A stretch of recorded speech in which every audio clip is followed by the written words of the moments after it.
വെടിക്കെട്ടിന് അനുമതി നിഷേധിച്ച ഉത്തരവ് നടപ്പാക്കുന്നതിൽ പോലീസിന് വീഴ്ച പറ്റിയെന്ന് കൊല്ലം ജില്ലാ കളക്ടർ. പോലീസിന്റെ സാന്നിധ്യത്തിലാണ് അനുമതിയില്ലാതെ വെടിക്കെട്ട് നടത്തിയത്. സംഭവത്തിൽ ജില്ലാ പോലീസ് മേധാവിയോട് വിശദീകരണം തേടി. വെടിക്കെട്ടിനായുള്ള അനുമതിക്കായി തന്റെ മേൽ സമ്മർദ്ദമുണ്ടായിട്ടില്ലെന്നും കളക്ടർ മീഡിയ വണ്ണോട് പറഞ്ഞു. കൊല്ലം ജില്ലാ കളക്ടർ ഷൈന മോൾ നമുക്കൊപ്പം ചേരുകയാണ്. ഏത് സാഹചര്യത്തിലാണ് ഇങ്ങനെ ഒരു വെടിക്കെട്ടിന് ഒരു നിരോധനം ഏർപ്പെടുത്തിക്കൊണ്ടുള്ള ഉത്തരവിറങ്ങിയത്? കൃത്യമായ പരാതിയുടെ അടിസ്ഥാനത്തിലാണോ, അതോ കാര്യങ്ങൾ അവിടെ ഇത്ര അപകട സാധ്യതയുണ്ട് എന്നുള്ളൊരു ബോധ്യത്തിന്റെ അടിസ്ഥാനത്തിലാണോ അങ്ങനെ ഒരു നിരോധനം ഏർപ്പെടുത്തിയത്? ഇതിൽ നിയമാനുസൃതമായുള്ള പ്രൊസീജിയർ ഫോളോ ചെയ്താണ് ADM ഇതിൽ പ്രൊസീഡിംഗ്സ് ഇറക്കിയിരിക്കുന്നത്. കാരണം വെടിക്കെട്ട് നടത്താൻ ആരെങ്കിലും പെർമിഷൻ ചോദിച്ചു കഴിഞ്ഞാൽ പോലീസിന്റെ റിപ്പോർട്ട് ആവശ്യമാണ്, തഹസിൽദാരുടെ റിപ്പോർട്ട് ആവശ്യമാണ്. ഈ റിപ്പോർട്ടുകളെല്ലാം അവർക്ക് എഗെയിൻസ്റ്റ് ആയിരുന്നു. അതുപോലെ തന്നെ ചില പരാതികളും സമീപവാസികളിൽ നിന്നും ലഭിച്ചിരുന്നു. ഇതിന്റെ എല്ലാം ബേസിസിലാണ് ADM വെടിക്കെട്ട് നിരസിച്ചുകൊണ്ട് ഉത്തരവായിരിക്കുന്നത്. കൃത്യമായ ഒരു ഉത്തരവ് നിലനിൽക്കെ അവിടെ ഇങ്ങനെ വെടിക്കെട്ട് അരങ്ങേറുകയും ഇത്രയും വലിയൊരു അപകടം ഉണ്ടാകുകയും ചെയ്തു. അതിന്റെ കാരണം എന്താണ്?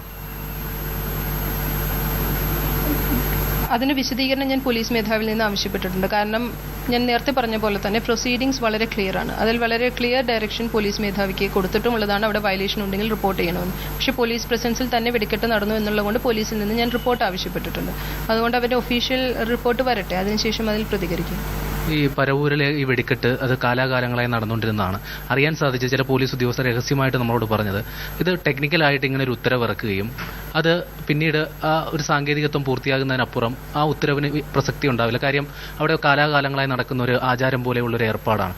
അത്തരത്തിൽ സാങ്കേതികമായി മാത്രമാണോ ഈ ഒരു ഉത്തരവുണ്ടായത്, അതോ കൃത്യമായ കാര്യങ്ങളുടെ അടിസ്ഥാനത്തിലാണ്? അങ്ങനെ സാങ്കേതികമായിട്ടാണെങ്കിൽ നമുക്ക് അതിൽ ഓർഡർ പോലും ഇറക്കേണ്ട കാര്യമില്ല. കാരണം നമ്മൾ വെടിക്കെട്ടിന് അനുമതി കൊടുക്കുമ്പോൾ ഒരു കൃത്യമായ പ്രൊസീഡിംഗ്സ് ആവശ്യമാണ്. റെഫ്യൂസ് ചെയ്യുമ്പോൾ വേണമെങ്കിൽ ഫയലിൽ മാത്രം റെഫ്യൂസ് ചെയ്തുകൊണ്ട് ഓർഡർ ഇറക്കിയാൽ ഫയലിൽ മാത്രം റെഫ്യൂസ് ചെയ്താലും മതി. പക്ഷേ അതിലും വളരെ കറക്റ്റായിട്ട് പ്രൊസീഡിംഗ്സ് ഇറക്കിയിരുന്നു.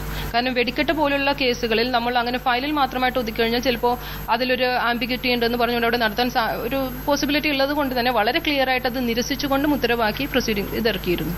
അതുകൊണ്ട് തന്നെ സാങ്കേതികത്തെക്കുറിച്ച് അങ്ങനെ പറയുന്നുണ്ടെങ്കിൽ അതിനെക്കുറിച്ച് എന്ത് പറയുന്നത്? ഇത് വളരെ ക്ലിയർ ആയിട്ടുള്ള ഓർഡർ നിലനിൽക്കുകയെ ആ ഓർഡർ ഉണ്ടെങ്കിലും അത് ഓർഡർ തന്നെയാണോ എന്നെല്ലാം ആളുകൾ സംശയിക്കുന്നതിൽ അർത്ഥമില്ല. പക്ഷേ അതിൽ ഒരു അവ്യക്തതയുടെയും സ്കോപ്പില്ല. വളരെ ക്ലിയർ ആയിട്ട് എന്ത് കാരണങ്ങളാൽ ഇത് നിരസിക്കുന്നുവെന്നും അതിൽ എന്തെങ്കിലും വയലേഷൻ ഉണ്ടെങ്കിൽ അവർക്കെതിരെ നടപടിയെടുക്കണമെന്നും അതിൽ റിപ്പോർട്ട് സമർപ്പിക്കണമെന്നും ജില്ലാ പോലീസ് മേധാവിക്ക് മറ്റുള്ളവർക്ക് നിർദ്ദേശം നൽകുകയും അന്നത്തെ ദിവസം തന്നെ അവർക്ക് അത് എത്തിച്ചു കൊടുക്കുകയും അവരുടെ റെസീറ്റ് കൈപ്പറ്റുകയും ചെയ്തിട്ടുണ്ട്.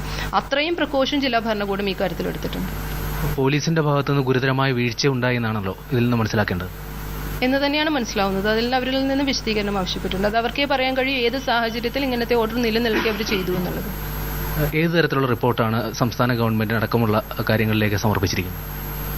ഇതൊരു പ്രാഥമിക റിപ്പോർട്ടാണ്. കാരണം ഇവിടെ ഒരു വലിയ ദുരന്തം ഉണ്ടായിരിക്കുകയാണല്ലോ. അപ്പോൾ ജില്ലാ ഭരണാധികാരി എന്നുള്ള രീതിയിൽ അതിന്റെ ഫാക്ച്വൽ ആയിട്ടുള്ള കാര്യങ്ങളും ഇതിൽ എന്തെല്ലാം കാര്യങ്ങളാണ് നടന്നിരിക്കുന്നത്, അല്ലെങ്കിൽ ഈ ഓർഡർ ഇറക്കിയപ്പോൾ എന്തെല്ലാം പ്രൊസീജിയർ ഫോളോ ചെയ്തു, അതിലുള്ള എല്ലാ വസ്തുതകൾ നിരത്തിക്കൊണ്ട് ഒരു പ്രിലിമിനറി റിപ്പോർട്ട് അതാണ് ഇപ്പോൾ സബ്മിറ്റ് ചെയ്തിരിക്കുന്നത്.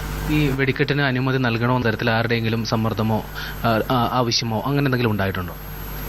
വെടിക്കെട്ടിന് അനുമതി നൽകണമെന്ന് പറഞ്ഞു ഇത് നിരസിച്ചതിന് ശേഷം ക്ഷേത്ര ഭാരവാഹികൾ വന്ന് ഞങ്ങളോട് റിക്വസ്റ്റ് ചെയ്തിരുന്നു. അതായത് ഞങ്ങൾ മത്സരക്കമ്പുമായിട്ട് നടത്തില്ല എന്നെല്ലാം പറഞ്ഞുകൊണ്ട് ഇവിടെ റിക്വസ്റ്റ് ചെയ്തെങ്കിലും ഞങ്ങളത് നിഷേധിച്ചു. കാരണം അത് ഞങ്ങൾക്ക് മനസ്സിലാവരെ നോട്ടീസിൽ തന്നെ വളരെ ക്ലിയർ ആയിട്ട് എഴുതിയിട്ടുണ്ട്. എന്ന് മാത്രമല്ല അവിടെ മത്സരക്കമ്പം അല്ലെങ്കിൽ പോലും വെടിക്കെട്ട് പോലും നടത്താൻ കഴിയില്ല. കാരണം അവിടെ സ്ഥലപരിമിതി എത്രയ്ക്കുണ്ട്. അതുകൊണ്ട് തന്നെ അത് നിരസിച്ചുകൊണ്ട് ഞങ്ങൾ ഓർഡർ ചെയ്തതാണ്.